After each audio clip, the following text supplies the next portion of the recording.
Hello mga ka-tiny! Welcome to my mini vlog. And for today's video, share ko sa inyo yung nabili kong table organizer sa online.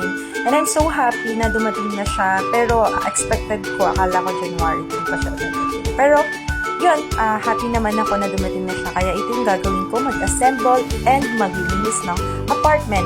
And as you can see, mag-isa lang ako, kaya na-struggle talaga ako sa pag-assemble niya. Hindi ko na din na-reviewhan yung buong pag-assemble kasi mas nag-focus ako dun sa pag-assemble niya step by step. Kasi ayoko nga din masira yung magkamali ba rather. Kasi nga, di ba, ang hirap naman ulitin ulit. Kaya ipapakita ko na lang sa video yung buong looks niya after na lang. Para, diba, so happy na din ako na naka-achieve din ako ng ganitong and nabili ko na siya. Thank you so much for all your support. And yan, ito na yung final look niya. I'm so happy. Yay! Thank you so much for watching and see you next time. Bye!